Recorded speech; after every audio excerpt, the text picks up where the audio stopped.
Shalom. Selamat pagi jemaat yang kasih Tuhan. Kita akan mulai ibadah kita pada pagi hari ini.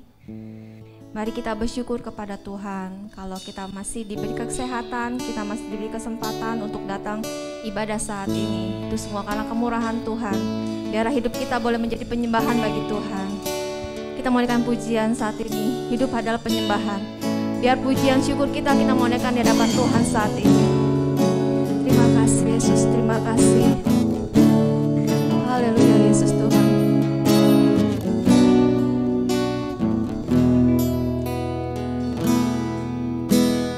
Pujian dan syukurku ku bawa padamu dengan rendah hati ku persembahkan,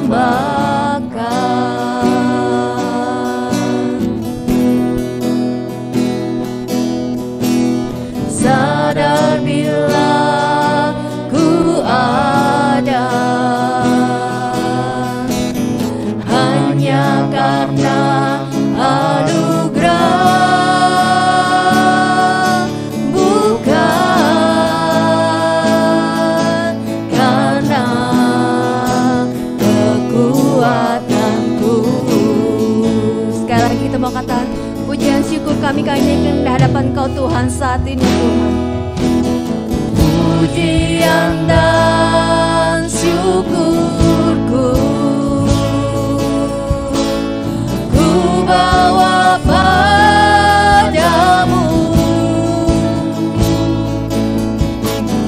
dengan rendah hati ku persembahkan, sadar bila ku ada hanya karena anugerah, bukan karena kekuatanku.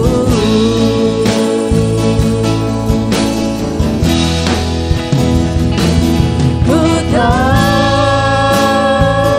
hidupku adalah penyembahan. Kau ciptakanku dalam kemuliaan-Mu.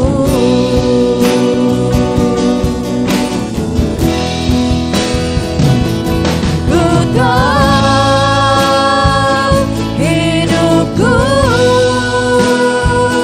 berharga di mata-Mu.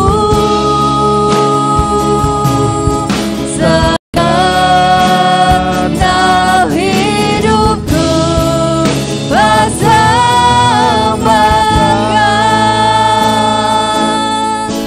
Saat ini kami memberikan yang terbaik bagi Engkau Tuhan. Pujian dan syukurku ku bawa padamu dengan rendah hati ku persembahkan,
Benar Tuhan, saat ini kami menyembah Engkau, kami mau meninggikan Engkau Tuhan.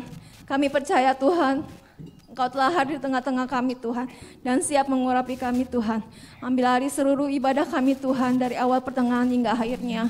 Dan biarlah Tuhan nama-Mu yang dimuliakan.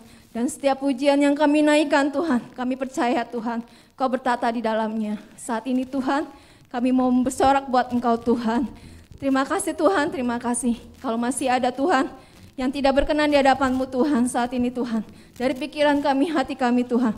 Saat ini Kamu patahkan dalam nama Yesus. Biar pengurapan arah turun Tuhan atas kami semua. Terima kasih Bapak, terima kasih. Kami siap Tuhan memuji dan membesarkan nama-Mu. Hanya di dalam nama Tuhan Yesus kami bersyukur. Haleluya, amin, amin. Kita percaya kita punya Tuhan yang besar, amin. Tuhan Raja Maha Besar.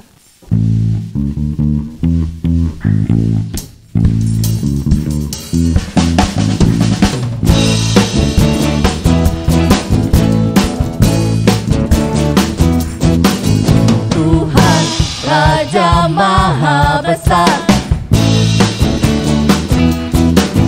mari datang menyembah Dia. Tuhan Raja Maha Besar, mari datang menyembah Dia. Dia pencipta dunia ini, Dia membentuk gunung-gunung, kehadirannya datanglah, nyanyi bersyukur padanya. Dengan bersuka bernyanyilah, Dia batu keselamatan, puji Dia. Tuhan Raja Maha Besar, Tuhan Raja Maha Besar,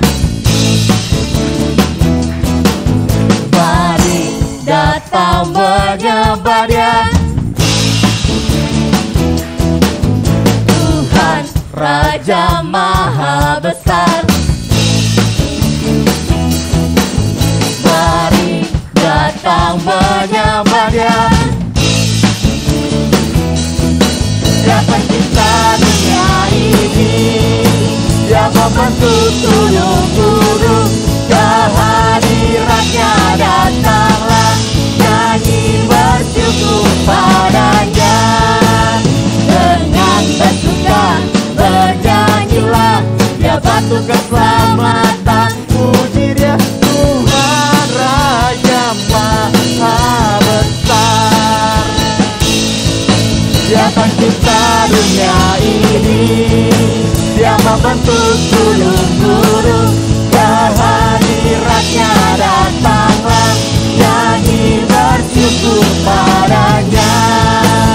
Dengan bersuka bernyanyilah, Dia batu keselamatan, puji Dia Tuhan Raja Maha Besar. Amin. Tuhan Raja Maha Besar, Tuhan Raja Maha Besar. Kita percaya Dia Allah yang besar, Dia Allah yang berkasa. Amin. Tuhan Maha Besar dan sangat terpuji, Dia lebih dahsyat dari segala Allah. Sebab Tuhan Maha Besar dan sangat terpuji, kuasanya dahsyat menghancurkan musuh. Sebab Tuhan Maha Besar dan sangat terpuji, Dia lebih dahsyat dari segala Allah. Sebab Tuhan Maha Besar dan sangat terpuji, kuasanya dahsyat menghancurkan musuh. Sebab Tuhan Amin. Tuhan kita dan besar. sangat terpuji, Dia Kuasanya lebih dahsyat. dahsyat dari segala Allah. Sebab Tuhan Maha Besar dan sangat terpuji, kuasanya dahsyat menghancurkan musuh. Sebab Tuhan Maha Besar dan sangat terpuji, Dia lebih dahsyat dari segala Allah. Sebab Tuhan Maha Besar dan sangat terpuji, kuasanya dahsyat menghancurkan musuh. Kuasanya dahsyat, dahsyat, dahsyat menghancurkan musuh.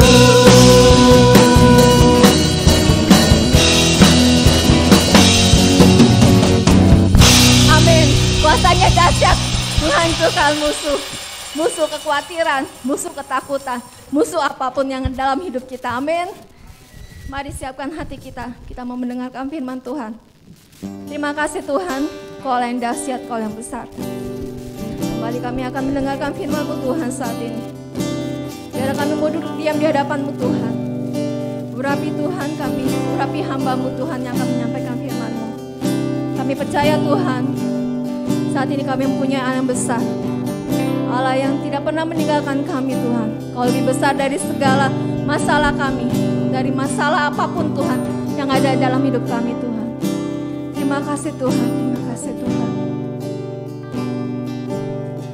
Haleluya Yesus Tuhan.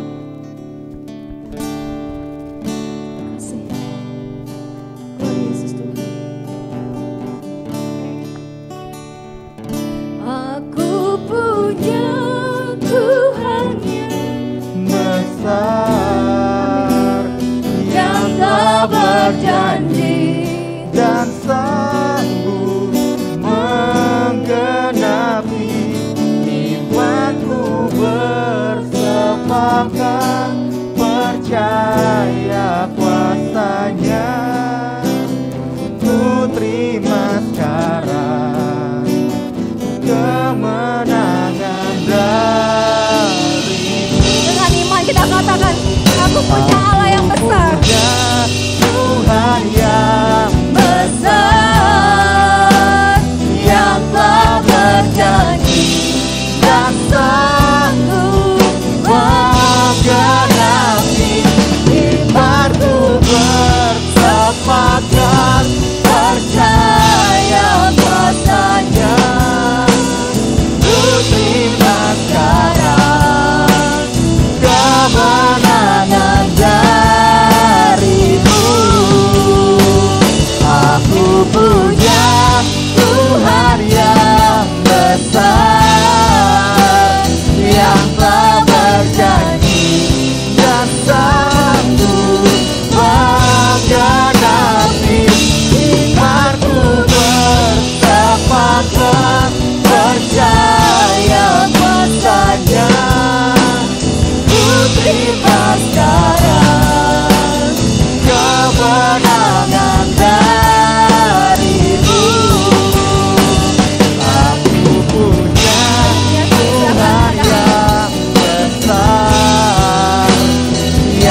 inilah keyakinan kami.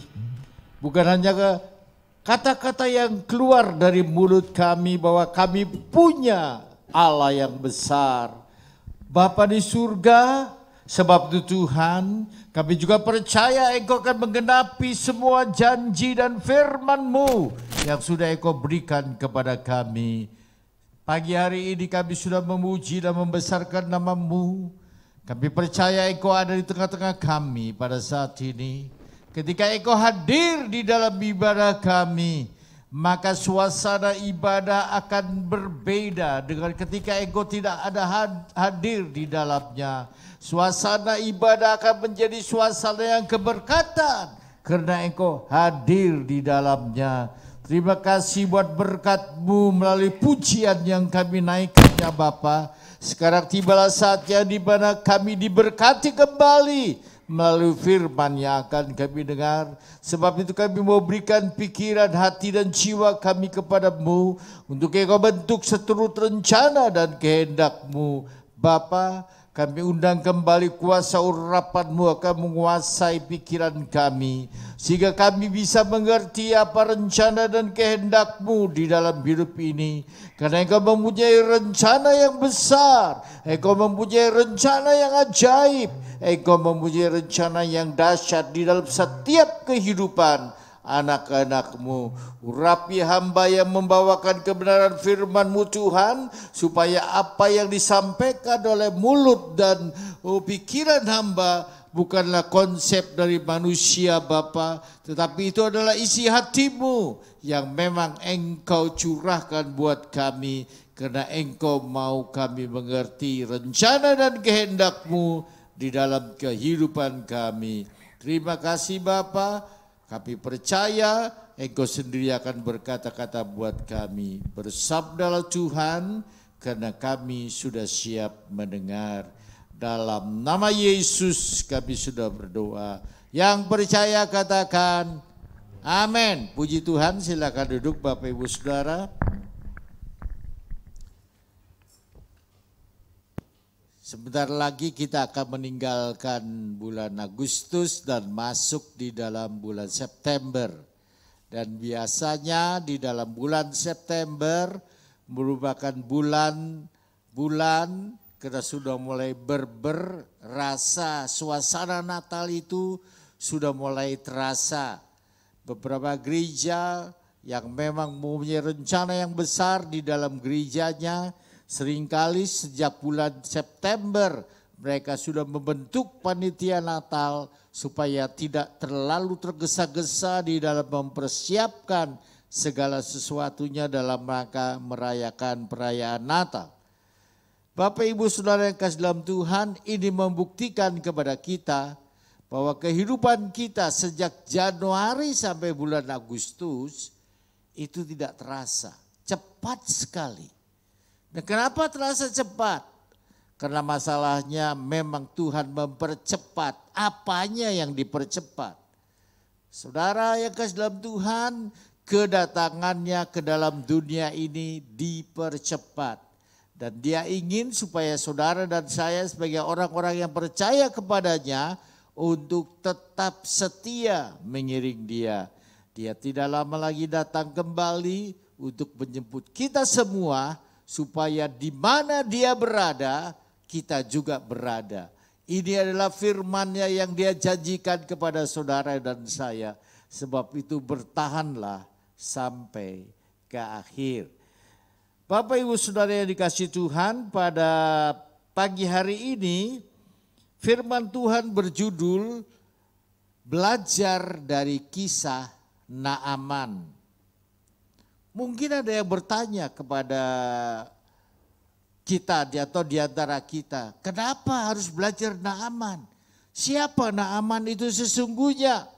Dia bukan seorang nabi Israel, dia bukan orang Israel, dia bukan raja Israel yang percaya kepada Tuhan. Kenapa kita harus belajar dari kisahnya?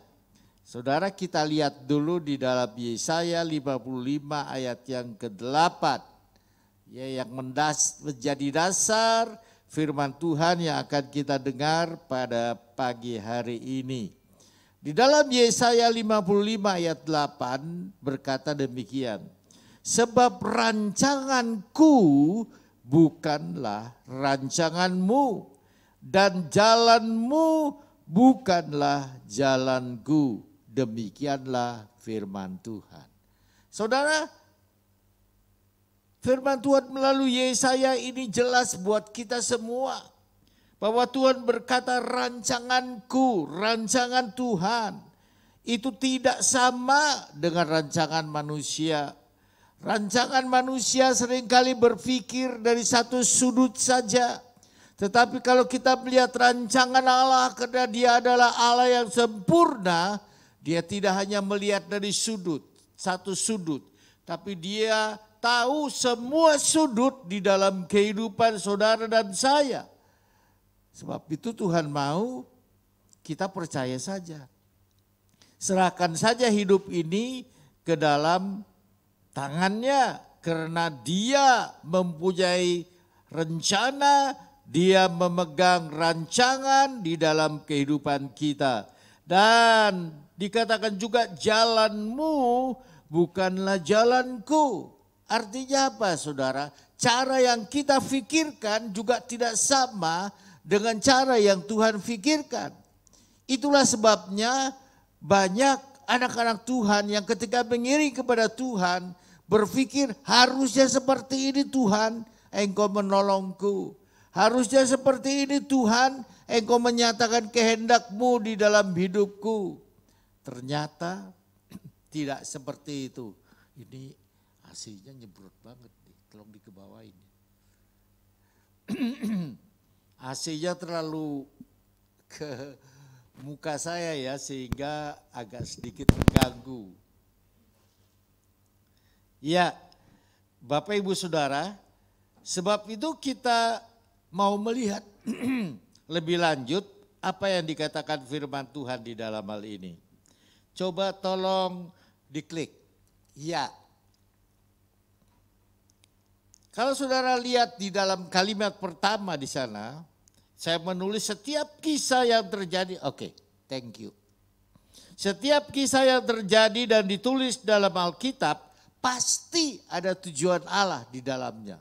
Saya katakan pasti karena Allah tidak menulis sesuatu kisah di dalam Alkitab hanya bersifat iseng. Tidak.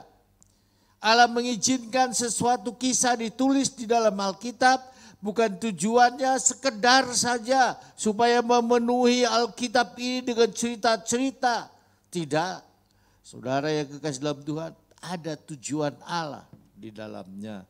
Nah, saudara, sebab itu Allah mau agar kita belajar dari setiap kisah yang tertulis di dalam Alkitab. Baik itu melibatkan orang-orang percaya ataupun tidak melibatkan orang-orang percaya. Ini yang penting kita ketahui di dalam kita membaca firman Tuhan, karena seringkali kalau kita membaca firman Tuhan kita tidak mengerti, kemudian kita menarik kesimpulan yang keliru di dalam kehidupan kita.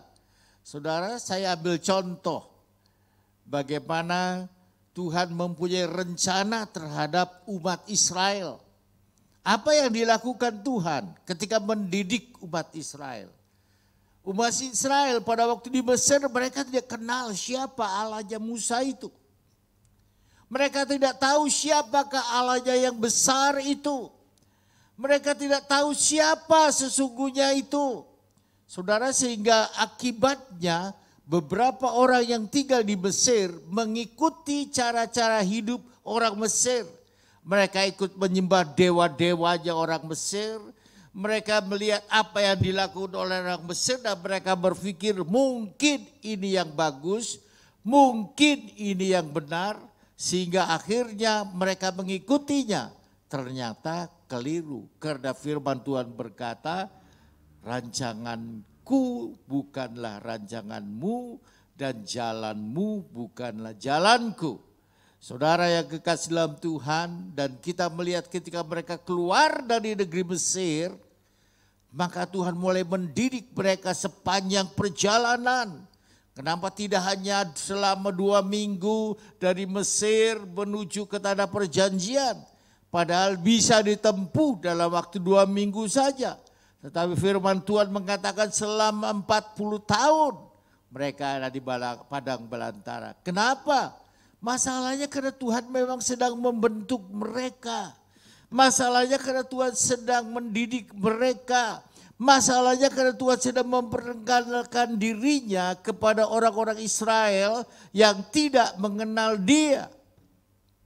Saudara yang kekasih, dan apa yang terjadi? Kita melihat di dalam perjalanan orang Israel yang terjadi adalah jatuh bangun. Dalam arti kata iman orang Israel itu jatuh bangun lagi, jatuh bangun lagi. Kapan mereka itu jatuh? Ketika mereka mulai meragukan Tuhan. Ketika mereka mulai tidak percaya kepada Tuhan. Ketika mereka mulai meninggalkan Tuhan. Dan apa yang Tuhan lakukan? Memang Tuhan banyak cara. Tuhan kirim nabi-nabinya. Tetapi akan mereka percaya kepada nabi yang dikirim oleh Tuhan? Tidak. Seringkali mereka menolak nabi-nabi itu. Kenapa? Mereka berpikir ini yang betul. Bukan seperti yang dikatakan oleh nabi.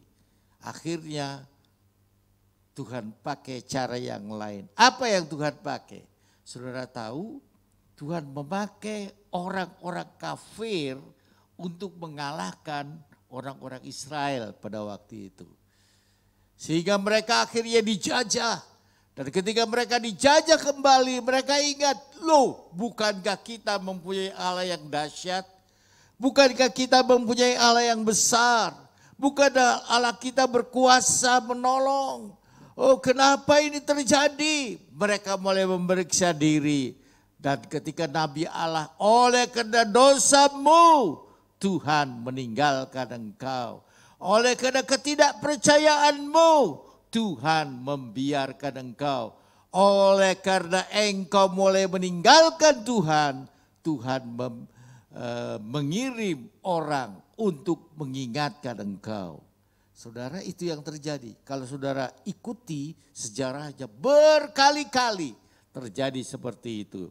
Saudara, sekarang kita mau baca di dalam 2 Raja-Raja pasal yang ke-5. Tidak mungkin kita baca semua ya. Kalau di sana kan saya menulis, kita membaca ayat 5, Raja-Raja 5 ayat 1 sampai 4, 9 sampai 18, loncat lagi 21 sampai 27. Wah, gak mungkin ya, terlalu lama nanti ibadah kita. Jadi ambil yang tengah-tengahnya. Kita baca ayat 9 sampai dengan ayat yang ke-18 saja. Kita mulai ayat yang ke-9. Itu berkata demikian. Kemudian datanglah Naaman dengan keadaan dan keretanya, dengan kudanya dan keretanya, lalu berhenti di depan pintu rumah Elisa. Elisa menyuruh seorang suruhan kepadanya mengatakan, pergilah mandi 7 kali dalam sungai Yordan, maka tubuhmu akan pulih kembali sehingga engkau menjadi tahir. Tetapi pergilah Naaman dengan gusar sambil berkata, aku sangka bahwa setidak-tidaknya ia datang keluar dan berdiri memanggil nama Tuhan Allahnya, lalu menggerak-gerakkan tangannya di atas tempat penyakitku itu, dan dengan demikian menyembuhkan penyakit kustaku. Bukankah Abana dan Parpar, sungai-sungai Damsik, lebih baik dari segala sungai di Israel? Bukankah aku dapat mandi di sana dan menjadi tahir? Kemudian berpalinglah ia dan berkata dengan panas hati, dan pergi dengan panas hati. Tetapi pegawai-pegawainya datang mendekat serta berkata kepadanya, Bapak, seandainya nabi itu menyuruh perkara yang sukar kepadamu, bukankah Bapak akan melakukannya? Apalagi sekarang, ia hanya berkata kepadamu, mandilah dan engkau akan menjadi tahir. Maka turunlah ia membenamkan dirinya 7 kali dalam sungai Yordan sesuai dengan perkataan abdi Allah itu. Lalu pulihlah tubuhnya kembali seperti tubuh seorang anak dan ia menjadi tahir. Kemudian kembalilah ia dengan seluruh pasukannya kepada abdi Allah dan setelah sampai tampillah ia ke depan Elisa dan berkata, sekarang aku tahu bahwa di seluruh bumi tidak ada Allah kecuali di Israel. Karena itu terimalah kiranya suatu pemberian dari hambamu ini. Tetapi Elisa menjawab, demi Tuhan yang hidup yang di hadapannya aku menjadi pelayan, sesungguhnya aku tidak akan menerima apa-apa. Dan walaupun Naaman mendesaknya supaya menerima sesuatu, ia pergi menolak. Ia tetap menolak. Akhirnya berkatalah Naaman demikian, biarlah diberikan kepada hambamu ini tanah sebanyak muatan sepasang bakal, sebab hambamu ini tidak lagi akan mempersembahkan korban bakaran atau korban sembelian kepada Allah lain kecuali kepada Tuhan. Dan kiranya Tuhan mengampuni hambamu ini dalam perkara yang berikut. Apabila tuanku masuk ke kuil Rimon untuk sujud menyembah di sana dan aku menjadi pengawalnya sehingga aku harus ikut sujud menyembah dalam kuil Rimon itu, katanya Tuhan mengampuni hambamu ini dalam hal itu. Sampai di situ ya. Nah saudara, kenapa ada cerita seperti ini? Kalau kita baca mulai dari ayat yang pertama, kita melihat bahwa Naaman pergi ke Israel oleh karena ada seorang gadis kecil di sana. Dan gadis kecil itu bicara kepada nyonyanya. Gadis kecil ini berkata, nyonya, kalau tuanku mau sembuh, di Israel ada seorang nabi yang bisa mendoakan orang sakit dan orang sakit itu akan sembuh. Coba nyonya bicara sama Tuhan. Tuhan pasti sembuh. Saudara, Naaman ini dikatakan di dalam ayat yang pertama, dia adalah seorang panglima Raja Aram. Seorang yang terhormat, seorang yang ditakuti oleh musuh-musuhnya, seorang yang disayangi oleh rajanya. Sehingga dia merasa dirinya itu sangat istimewa. Dia memang diperlakukan istimewa oleh rajanya. Rajanya kagum kepada dirinya. Bukan saja rajanya, musuh-musuhnya juga kagum kepada dirinya. Karena Naaman ini selalu menang di dalam peperangan. Saudara yang kekasih dalam Tuhan, tetapi walaupun dia hebat seperti itu, dia tidak bisa mengalahkan penyakit kusta yang ada pada dirinya. Saudara tahu pada waktu itu penyakit kusta dianggap suatu penyakit yang tidak ada obatnya, berbeda dengan sekarang. Tangerang sangat terkenal karena ada rumah sakit kusta. Dan banyak orang kusta yang bisa sembuh ketika dirawat di rumah sakit itu. Dan sangat terkenal sejak zaman Belanda, ada rumah sakit di Tangerang yang bisa merawat orang kusta menjadi sembuh. Dan masuk dalam sejarah hal seperti itu. Saudara, dulu tidak ada rumah sakit seperti itu. Apakah Naaman tidak berusaha berobat? Pastilah. Naaman bukan orang yang miskin, yang bisa pergi kemana aja untuk mendapat pengobatan. Tetapi apakah dia mendapat kesembuhan dengan dia pergi ke beberapa daerah pada saat itu? Tidak. Mungkin dia sudah merasa putus asa. Bagaimana dengan penyakitku ini? Saudara yang kasih dalam Tuhan, ketika dia mendengar apa yang diceritakan oleh gadis kecil dari Israel ini, karena Israel pada waktu itu termasuk jajahannya Raja Aram, dan akhirnya dia pergi ke Israel. Dia pikir kalau nabi itu bohong, aku bunuh dia. Saudara yang kekasih, dan kita melihat ketika dia sampai di sana, apa yang dilakukan oleh Naaman? Naaman berpikir bahwa dia akan disambut dengan sikap yang baik oleh Nabi Elisha ini. Dia akan diperlakukan secara istimewa karena dia adalah panglima perang dari Raja Arab yang sangat terkenal. Tetapi apa yang terjadi, saudara? Elisha berkata kepada bujangnya atau pelayannya, kamu ke depan, beritahu Naaman, suruh benamkan dirinya 7 kali di sungai Yordan, maka dia akan menjadi tahir. Apakah Naaman kemudian senang mendengar hal itu? Tidak. Kenapa ini di luar rasionya, di luar logikanya? Rasa harga dirinya tersinggung. Bukankah aku seorang panglima yang terkenal? Masa yang nerima aku pelayan? Logis enggak itu? Pemikiran seperti itu. Logis. Banyak orang yang berpikir seperti itu. Masa sih seperti ini?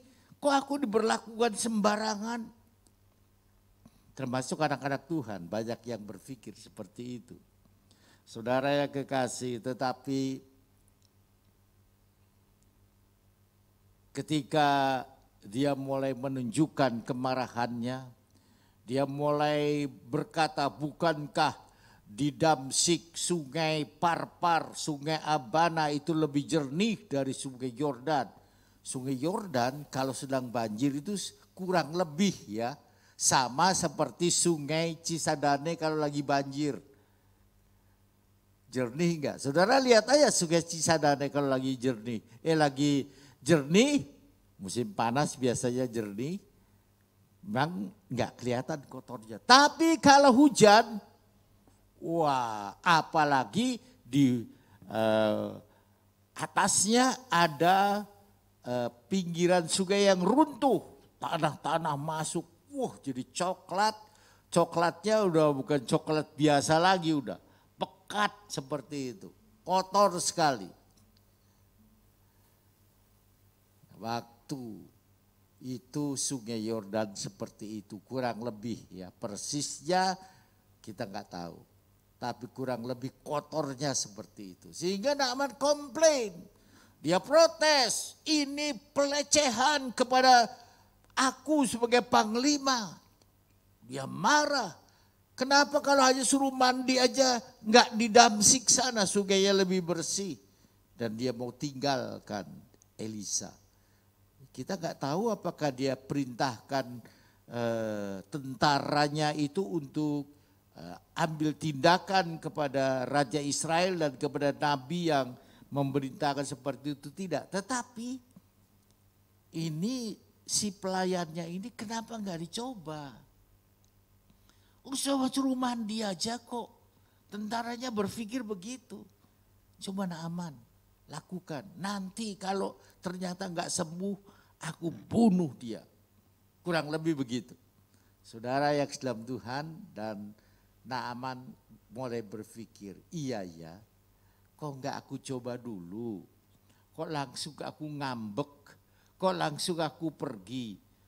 Siapa tahu, dan rasa seperti itunya lebih besar. Akhirnya firman Tuhan katakan dia masuk ke dalam sungai Yordan itu sampai 7 kali, dan ketika dia yang ke-7, pasti dia lihat dong, pertama kali blus, masih ada kustanya. Blus, masih ada. Mulai panas hatinya. Tetapi pada waktu yang ke-7, kenapa? Firman Tuhan berkata bukan 6 kali, bukan 5 kali, 3 kali, tidak. 7 kali. Saudara, ketika yang ketujuh kalinya dia lakukan dan dia melihat kulitnya pulih kembali.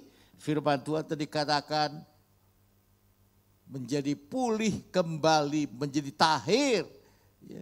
Saudara yang ke dalam Tuhan, dan ketika pulih kembali, senang enggak dia? Senang sekali. Makanya tadi saya gambar pertama itu adalah gambar Naaman dengan senang tertawa. Dia tunjukkan badannya kepada tentara-tentaranya bahwa dirinya sembuh. Dan dia akhirnya kembali lagi kepada Elisa. Sekarang dia berhadapan langsung dengan Elisa. Dia mau memberikan persembahan kepada Elisa. Dia mau berterima kasih kepada Elisa. Saudara lihat orang kafir tahu mengucap syukur. Orang kafir aja tahu berterima kasih. Saudara, tetapi apakah Elisa mau menerima persembahan itu? Tidak. Kenapa? Elisa tahu dia tidak punya hak terhadap persembahan itu. Dan yang melakukan itu bukan dirinya tetapi adalah Allah melalui firman yang dia beritahukan kepada Naaman. Saudara yang dalam Tuhan, dan kita melihat akhirnya Naaman berkata, oke, sekarang aku tahu tidak ada Allah lain di seluruh bumi ini kecuali di Israel. Apa yang terjadi pada Naaman itu mengubah dirinya? Tidak. Mengubah dirinya. Apa yang terjadi pada Naaman itu mengubah imannya? Tidak. Mengubah imannya. Apa yang terjadi pada Naaman itu membuat dia percaya kepada Allah Israel. Membuat dia percaya kepada Israel yang tadinya dia tidak percaya. Apa komitmennya dengan kesembuhan dia terima dari Allah Israel itu? Dia katakan, mulai saat ini aku tidak akan menyembah kepada dewa yang ada di kuil Rimon. Kalau rajaku mengajak aku pergi ke sana, aku sebagai pengapitnya, aku akan tetap menyembah kepada Allahnya Israel. Ya, karena dia tidak bisa menolak permintaan rajanya. Saudara, ini satu komitmen yang dia ucapkan. Kira-kira dia lakukan tidak? Pasti dia lakukan. Saudara yang kasih dalam Tuhan, tetapi kita melihat Gehazi, pelayan Tuhan, pelayannya Nabi Elisa, ketika melihat apa yang dilakukan Elisa berpikir lain. Dia katakan, bodoh amat ini tuanku Nabi Elisa ini. Wah, enggak minta kok, kecuali kalau minta. Kalau minta ya jangan diterima lah, jangan lakukan itu. Ini kan enggak minta, ini kan Naaman mau memberikan dengan ikhlas. Kok seperti ini sih? Saudara yang kekasih dalam Tuhan, Gehazi berpikir bahwa tuannya itu bodoh banget. Apakah tuannya bodoh? Tidak. Tidak bodoh. Saudara, sebab itu dia ketika Naaman pergi, dia kejar. Kalau saudara baca ayat selanjutnya, dia kejar dan dia ceritakan, tuanku Naaman, berhenti dulu. Dan Naaman berhenti. Ada apa? Dan Gehazi mengatakan, aku disuruh kembali oleh Nabi Elisa untuk menerima persembahan tadi. Karena ada murid-murid yang membutuhkannya. Udah mulai bohong kan Gehazi dalam hal ini. Dan ada akibatnya tidak. Gehazi bohong. Ada saudara baca ketika Gehazi menerima persembahan dari Naaman. Karena memang Naaman niatnya mau memberi, bukan tidak mau memberi. Ketika dia terima itu, yang terjadi adalah kusta Naaman itu pindah kepada Gehazi. Ini akibat kebohongan yang dilakukan oleh Gehazi. Saudara, banyak hal yang bisa kita pelajari dari sini. Ya, banyak hal. Nah sekarang apa yang bisa kita pelajari? Yang pertama, ya Tuhan dapat memakai siapa saja untuk menggenapkan rencananya. Kalau kita baca, ya saya waktu baca ayat yang pertama ini juga berpikir saudara. Begini ya ayat yang pertama. Naaman Panglima Raja Aram adalah seorang terpandang di hadapan tuannya dan sangat disayangi. Sebab oleh dia Tuhan telah memberikan kemenangan kepada orang Aram. Coba. Dia bukan orang yang percaya kepada Allah Israel pada saat itu. Tetapi Tuhan memberi kemenangan kepada Raja Aram oleh karena dia. Dengan kata lain Tuhan memakai Naaman untuk menggenapkan rencana Allah.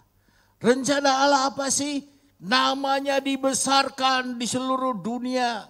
Rencana apa? Allah apa sih? Namanya dimuliakan di seluruh dunia. Saudara yang dalam Tuhan, rencana itu sampai sekarang tidak berubah. Allah mau supaya namanya dibesarkan di mana-mana. Termasuk di kota Tangerang, termasuk di provinsi Banten, termasuk di Indonesia. Siapa yang dia pakai? Dia pakai semua orang. Dia pakai saudara, dia pakai saya, dia pakai orang-orang yang tidak percaya kepadanya. Makanya saudara lihat sekarang. Banyak orang yang tadinya tidak percaya kepada Yesus menjadi percaya kepada Yesus. Dan mereka menjadi saksi-saksi yang militan. Mereka menceritakan bagaimana Allah yang mereka kenal sekarang ini adalah Allah yang hidup, yang luar biasa, yang bisa menyelamatkan jiwa dan lain sebagainya. Itu rencana Allah saudara. Kita harus masuk di dalam rencana itu.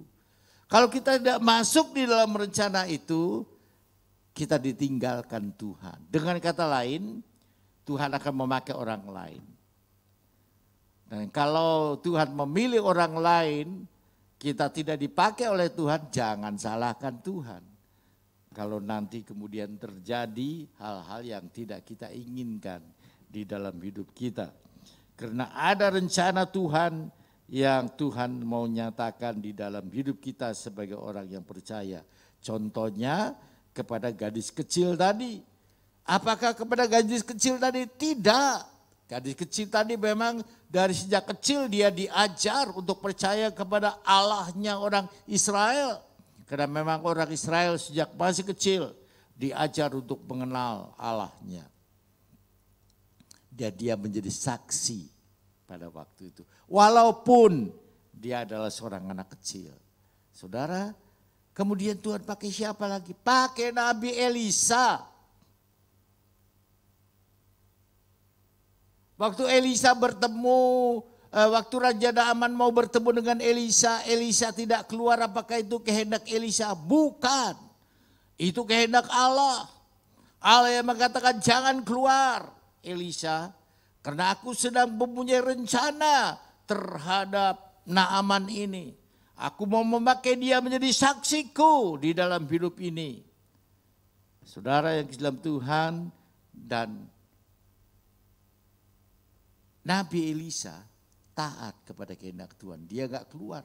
Walaupun dengan resiko dia tidak disukai. Dengan resiko Naaman menggerutu, tapi dia tetap pegang apa yang dikatakan Allah melalui dirinya. Saudara yang kekasih dalam Tuhan, kita melihat sesungguhnya apa yang sedang terjadi sih. Saudara, Tuhan memakai siapa saja, artinya begitu. Tidak terbatas orang percaya, saat ini pun demikian. Saudara baca di YouTube bagaimana orang-orang yang tidak percaya kepada Yesus bisa berubah menjadi percaya. Nah, apa syaratnya sekarang untuk bisa dipakai oleh Tuhan? Ada beberapa tapi kita tidak mempelajarinya semua. Kita lihat di yang pertama. Yang pertama dari, coba tolong diklik, yang dapat kita pelajari. Yang kedua adalah rendah hati di hadapan Tuhan. Syaratnya apa itu? Rendah hati di hadapan Tuhan. Gadis kecil ini rendah hati. Dia merasa bahwa dia adalah orang yang beruntung. Kalau orang lain mungkin menjadi jajahan itu dibunuh. Kalau orang lain mungkin dibawa ke rumah orang-orang yang biasa untuk dijadikan pelayan. Dia dibawa ke rumah seorang jenderal. Ini luar biasa, saudara. Dan dia menyadari gadis kecil ini. Sehingga dia tahu bahwa Tuhan mau memakai dia. Dan dia jadi saksinya. Elisa juga sama. Tapi untuk bisa seperti itu perlu kerendahan hati. Perlu meninggalkan logika kita yang seringkali tidak sesuai dengan kehendak Tuhan. Termasuk kepada Naaman. Andai kata Naaman tidak mau melakukan apa yang diperintahkan oleh Allah melalui Nabi Elisa, dia tidak akan sembuh. Pasti saya tahu tidak akan sembuh. Kenapa? Karena tidak ada firman yang digenapi di dalam hidupnya. Kalau saudara dan saya mau mengalami sesuatu yang pada saat ini Tuhan sedang memproses dirimu, terima saja. Jangan pernah protes kepada Tuhan. Kenapa? Firman Tuhan berkata tadi dalam Yesaya 55, jalanku bukanlah jalanmu, rancanganku bukanlah rancanganmu. Itu kata Tuhan. Terima saja, lakukan saja. Istilah sekarang, percaya saja. Saudara yang kasih dalam Tuhan, Tuhan mau seperti itu. Dan kita melihat ketika Naaman merendahkan dirinya, mau mandi di sungai Yordan yang kotor itu, akhirnya penyakitnya sembuh dan rencana Tuhan terjadi di dalam hidupnya. Dia mengenal Allah, dia menyembah kepada Allah. Ini adalah sesuatu yang perlu kita perhatikan. Saudara yang kasih dalam Tuhan, tetapi apa tandanya orang yang rendah hati? Ada beberapa, banyak ya. Kalau saudara baca di dalam buku seorang yang ditulis oleh yang namanya Murdoch. Saudara, itu ada ciri-ciri orang yang rendah hati. Apa itu? Taat pada firman. Kenapa saya kadang-kadang tidak mau taat sama firman? Karena ada ketinggian hati. Masa iya sih firman Tuhan itu seperti ini? Masa iya sih Tuhan itu memerintahkan hal yang seperti itu? Masa iya sih? Saudara yang dalam Tuhan gak mau taat. Padahal kita sedang diproses melalui firman-Nya. Supaya apa? Supaya rencana Tuhan itu digenapi di dalam hidup kita. Karena ketinggian hati, tidak mau rendah hati, kita luput dari proses Tuhan. Saudara, orang yang rendah hati itu mau mendengar yang benar. Naaman ketika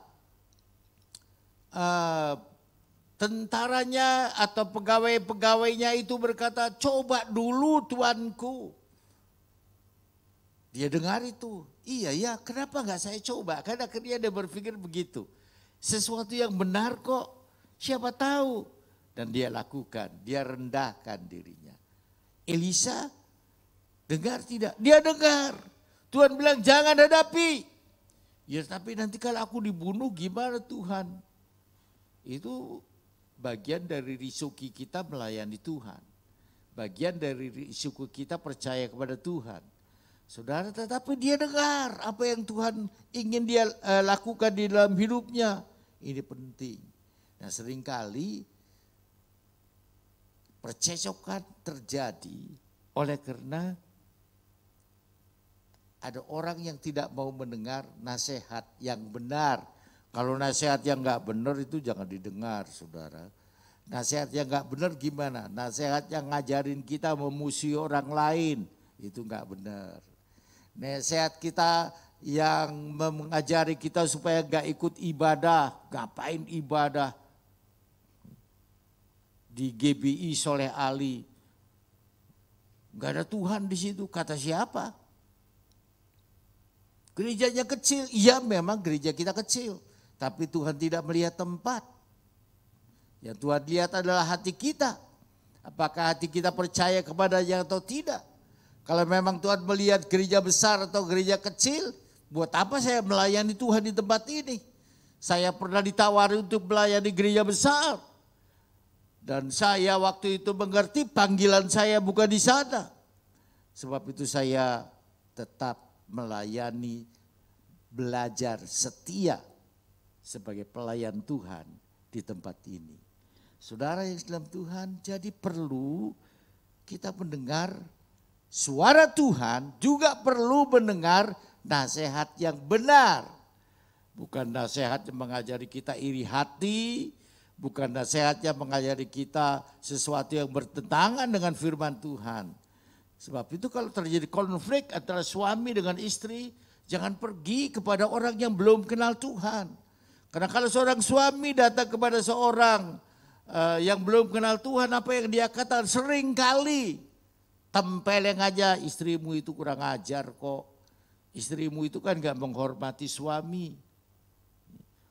Di dalam iman kita yang namanya istri itu harus menghormati suaminya. Enggak, tampar aja, kalau perlu ceraikan dia. Sesuai enggak sama firman Tuhan seperti itu? Enggak sesuai. Kebalikannya, kalau kita datang kepada orang lain yang tidak mengenal Tuhan, seorang istri datang kepada orang lain yang tidak mengenal, kira-kira nasihatnya gimana?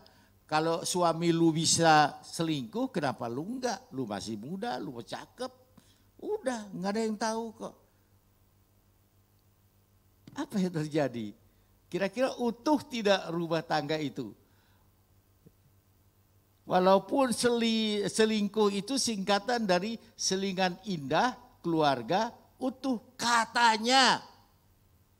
Mana ada orang selingkuh keluarganya utuh sih? Saudara yang dalam Tuhan, jadi jangan dengar nasihat-nasihat yang begitu. Berikutnya apa? Tunduk pada otoritas. Ini penting. Tadi saya ambil contoh suami istri. Suami sebodoh-bodoh pun dia adalah dipilih oleh Tuhan untuk menjadi pemimpin di dalam rumah tangga. Gajinya lebih kecil daripada istri, tidak berarti istrilah yang punya otoritas, yang memimpin rumah tangga. Walaupun hal seperti itu. Karena Tuhan memang menjadikan suami sebagai pemimpin dalam satu rumah tangga. Yang terjadi percecokan itu kenapa? Istri gak tunduk pada otoritas. Kita tidak tunduk kepada bos kita di tempat kerja kita. Ada anak-anak Tuhan yang tidak terjadi di tempat ini tetapi terjadi di tempat yang lain. Tidak tunduk kepada gembalanya, melawan gembalanya. Apa yang terjadi? Kegagalan. Kalau dia pelayan Tuhan, gagal pelayanannya. Saudara, kalau tidak tunduk pada otoritas seperti itu. Kalau tidak ada kerendahan hati di dalam diri kita, bisnis kita akan gagal. Karena salah satunya adalah yang Tuhan mau kerendahan hati. Supaya semua ini bisa terjadi, ini langsung ke kesimpulannya. Lepaskan harga diri. Nah ini penting saudara. Lepaskan harga diri. Emangnya harga diri kita berapa sih? Berapa? Saudara tahu? Yesus itu punya hak loh. Ketika dia menjadi manusia ya, dia punya hak untuk menolak kehendak Bapa di surga enggak? Punya enggak? Punya. Kalau dia enggak mau, Tuhan enggak maksa. Kau kalau gitu rencana Tuhan enggak tergenapi? Iya, melalui Yesus. Tapi Tuhan bisa kirim juru selamat yang lain. Tapi Yesus tidak demikian. Kenapa dia tidak demikian? Karena dia mengajar kepada kita, dia tahu misinya datang ke dalam dunia ini adalah untuk menjadi contoh buat saudara dan saya. Dia lepaskan harga dirinya ini. Dia pikul salib yang sesungguhnya bukan kewajibannya. Dia dihina yang sesungguhnya bukan karena dia melakukan sesuatu yang hina. Dia diludahi bukan karena dia sudah meludahi orang lain. Tidak. Dia mengajarkan jangan balas kejahatan dengan kejahatan. Itu yang Tuhan ajarkan.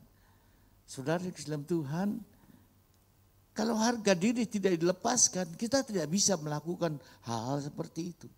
Harga diri harus kita lepaskan dulu. Ya. Saudara tahu pada waktu saya awal mulai menjadi gembala di tempat ini, apa yang saya lakukan?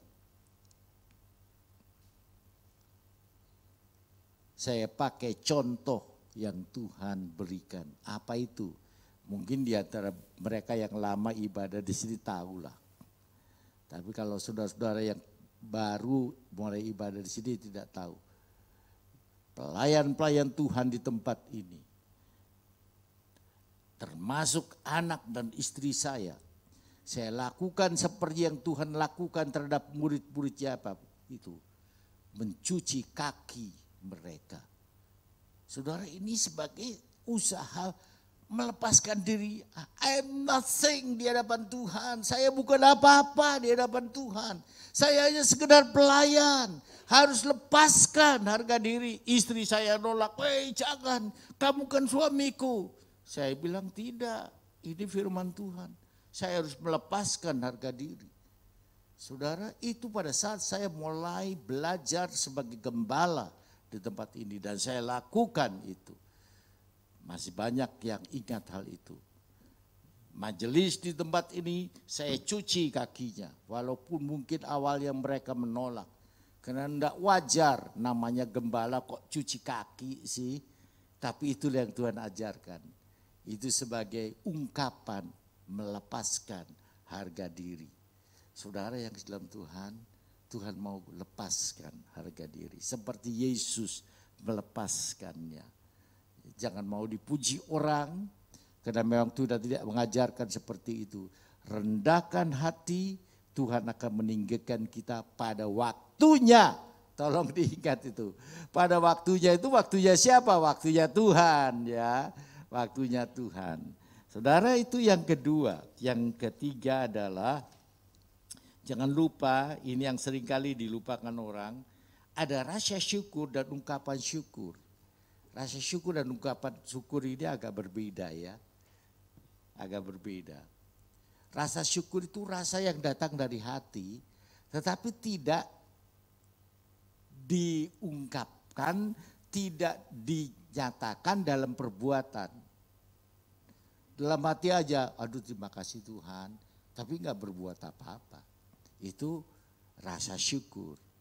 Kalau ungkapan ucapan syukur ini diikuti tindakan. Nah, Tuhan mau ada rasa syukur dan ungkapan ucapan syukur. Ini yang dimaksud atau yang disebut dengan mengucap syukur. Orang yang mengucap syukur ada rasa syukur di dalamnya, ada ungkapan ucapan syukur di dalamnya. Dengan kata lain, rasa yang diikuti dengan tindakan itu namanya mengucap syukur. Saudara, hingga kita melihat di dalam hal ini bentuknya, tindakannya bisa bermacam-macam. Tentu melalui doa kita bersyukur kepada Tuhan. Setiap saat ketika mau tidur saya selalu berdoa, Tuhan terima kasih buat penyertaanmu sepanjang hari ini. Buat hikmat yang engkau berikan sepanjang hari ini. Buat kecukupan yang engkau berikan sepanjang hari ini. Terima kasih Tuhan. Itu melalui doa. Tetapi Tuhan juga mau kita bersaksi. Sebagai ungkapan pengucapan syukur. Bersaksi itu tidak berarti membanggakan diri saudara. Beda kalau saya, aku itu membanggakan diri. Tapi kalau kita berkata Tuhan sudah menyembuhkan aku, Tuhan sudah menolongku, Tuhanlah yang melakukan ini semua. Nah, kita itu bersaksi kalau seperti itu. Bisa kita lakukan melalui apa? Mengadakan ibadah ucapan syukur. Seringkali anak-anak Tuhan di tempat ini diberkati Tuhan, kita diundang melakukan ibadah di rumahnya. Apakah itu salah? Tidak. Itu merupakan ungkapan dari ucapan syukur. Itu merupakan salah satu contoh. Apalagi ini yang seringkali saya ajarkan. Kalau saudara tidak mau melakukan itu semua, lakukan dengan apa? Berikan persembahan ucapan syukur. Saudara bisa memberikan persembahan ucapan syukur ini, masukkan ke kotak karena ada amplop yang tulisannya ucapan syukur, masuk di situ. Nanti masuk di dalam pembukuan tidak masuk. Pak William sebagai bendahara di tempat ini akan memisahkan ucapan syukur dengan persepuluhan itu dipisahkan, tidak digabung menjadi satu. Karena itu berbeda. Itu ungkapan iman kita sebagai orang yang percaya. Saudara mau memberikan kepada hamba Tuhan sebagai ungkapan ucapan syukur, boleh. Minggu yang lalu ada pengkhotbah di tempat ini. Dan biasanya kalau ada orang yang merasa, di khotbahnya buat diri saya, dia sediakan amplop, dia berikan kepada hamba Tuhan itu. Bukan kepada saya, kepada tamu. Saya juga pernah mengalami hal seperti itu. Saya berkhotbah di tempat yang lain, di samping gereja yang memberikan PK kepada saya, istilah yang kerennya persembahan kasih. Tetapi juga ada anak Tuhan yang menyiapkan amplop, memberikan langsung kepada saya. It's okay. Karena saya tahu harus seperti itu. Berbeda. Ketika saya habis berdoa, kemudian ada anak Tuhan yang memberikan sesuatu kepada saya. Itu pasti saya tidak terima. Masa dia tolong dicek kepada Pak Anton atau Pak Yakub. Kebetulan Pak Yakub hari ini tidak hadir. Ya, karena dia melayani di pagi ini dia melayani di Kampung Melayu. Nanti ibadah kedua baru dia ikut ibadah kita.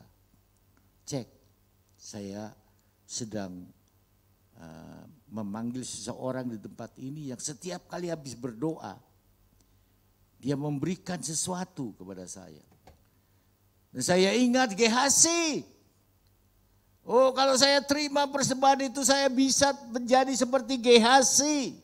Karena itu bukan kalau dia ditolong Tuhan, bukan karena saya. Karena doa saudara juga, doa kita semua.